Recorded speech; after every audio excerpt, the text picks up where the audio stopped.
5 തലമുറകളായി നിങ്ങൾക്കൊപ്പം PRS hospital.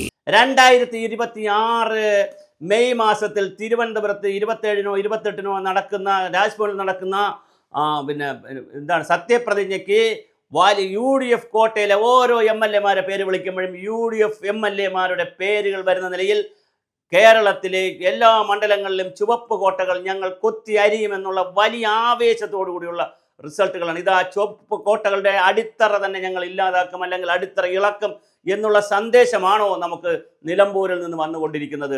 സംശയിക്കേണ്ടിയിരിക്കുന്നു. കാരണം നിലമ്പൂരിലെ ഓരോ മണ്ഡലം എണ്ണുമ്പോഴും, ഓരോ മണ്ഡലത്തിലെ ഓരോ ബൂത്ത് എണ്ണുമ്പോഴും, ഓരോ പഞ്ചായത്ത് എണ്ണുമ്പോഴും ആദ്യത്തെ എല്ലാ പോസ്റ്റൽ ഉൾപ്പെടെയുള്ള എല്ലാം ഒന്ന് പരിശോധിച്ച് വരുമ്പോൾ അവിടെയെല്ലാം ആര്യാടൻ ഷൗക്കത്തിൻ്റെ തേരോട്ടമാണ്. ഈ തേരോട്ടം നടത്തുന്നത് വരാനിരിക്കുന്ന പഞ്ചായത്ത് തെരഞ്ഞെടുപ്പിനെ സ്വാധീനിക്കുമോ? ഒരുപക്ഷെ തദ്ദേശ ഭരണ സ്ഥാപനത്തിൽ അങ്ങനെ ബലാബലം വരുന്ന ഒരു കാലഘട്ടമാണുള്ളത്. എന്നാൽ അടുത്ത് വരുന്ന നിയമസഭാ തെരഞ്ഞെടുപ്പിൽ 2026 കേരളത്തിൽ നടക്കുന്ന ഇതാ ആര്യാടൻ ഷൗക്കത്ത് 1500ലേക്ക് വീണ്ടും പോയിരിക്കുന്നു, 2000ലേക്ക് നടത്തുകൊണ്ടിരിക്കുന്നു. അപ്പോൾ അതിനിടയിൽ നിന്നാണ് വളരെ ഗൗരവമായി ഞാൻ പറഞ്ഞത്, നമ്മുടെ 2026 തെരഞ്ഞെടുപ്പിനുള്ള ഒരു സംവിധാനമായി മാറുമോ? ഇതൊരു പല പാർട്ടികളുടെയും പ്രത്യേകിച്ച് ഇടതുപക്ഷത്തിൻ്റെയും പിണറായിസത്തിൻ്റെയും വാട്ടർലൂ ആവുമോ എന്നുള്ള ചിന്തയാണ് സംഭവിച്ചുകൊണ്ടിരിക്കുന്നത്.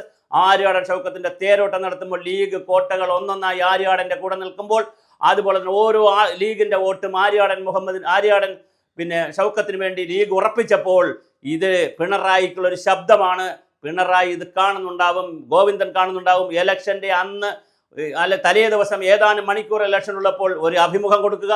ആ അഭിമുഖത്തിൽ ആവശ്യം 50 വർഷത്തിന് മുമ്പ് ആരാരെ കൂടെ കിടന്നു, എങ്ങോട്ട് പോയി, ആരാരെ കൂടെ കാപ്പി കുടിച്ചു എന്നപ്പോൾ ആവശ്യമില്ലാത്ത ചർച്ചകൾ കൊണ്ടുവരിക, വലിയ കൺഫ്യൂഷൻസ് ക്രിയേറ്റ് ചെയ്യുക.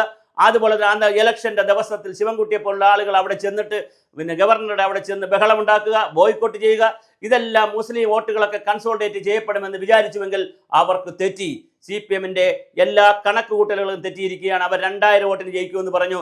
ഇതാണ് സ്ഥിതിയെങ്കിൽ 2000 വോട്ട് പോയി അത് 20,000 ആയാലും ആര്യാടൻ ഷൗക്കത്തിന് 20 ആയാലും പ്രശ്നമില്ല എന്നുള്ള നിലയിലാക്കിയാണ് കാര്യങ്ങൾ പോയിക്കൊണ്ടിരിക്കുന്നത്. എന്തായാലും 26 തെരഞ്ഞെടുപ്പിനുള്ള ഒരു സെമി ഫൈനൽ ആയിരിക്കും ഇപ്പോഴെന്ന് പറഞ്ഞു.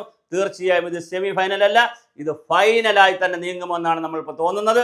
എന്തായാലും സതീശൻ്റെയും രമേശ് ചെന്നിത്തലയുടെയും മുരളീധരൻ്റെയും ഒക്കെ സമയം തെളിഞ്ഞിരിക്കുന്നു. സുധാകരനും ഒക്കെ ഒന്ന് അഭിമാനിക്കാം. KC വേണുഗോപാലിനും പ്രിയങ്ക വന്നതിനൊരു ഗുണമുണ്ടാകുമെന്ന് മഴയത്തും വന്ന നിങ്ങൾക്ക് നമസ്കാരമെന്ന് മലയാളത്തിൽ പറഞ്ഞ പ്രിയങ്ക ഗാന്ധിക്കുമൊക്കെ അഭിമാനിക്കാവുന്ന രീതിയിൽ 26ലേക്കുള്ള സൂചകമായി തന്നെ 26 ഞങ്ങൾ പിടിക്കും തിരുവനന്തപുരം, അല്ലെങ്കിൽ നിയമസഭ ഞങ്ങളുടേതായിരിക്കും, കേരള മന്ത്രിസഭ ഞങ്ങളുടേതായിരിക്കും എന്നുള്ള UDF-ന്റെ ഉറച്ച പ്രഖ്യാപനത്തിൻ്റെ വലിയ തേരോട്ടമാണ്, വലിയ ചലനമാണ് അവിടെ നടന്നുകൊണ്ടിരിക്കുന്നത്. ആര്യാടൻ ഷൗക്കത്തിൻ്റെ വോട്ട് വളരെ വലിയ രീതിയിൽ ആര്യാടൻ ഷൗക്കത്ത് ലീഡ് ചെയ്യുന്നു. തീർച്ചയായിട്ടും ആര്യാടൻ ഷൗക്കത്ത് ജയിക്കുകയാണെങ്കിൽ അത് 2026 കേരളം UDF പിടിച്ചിരിക്കും.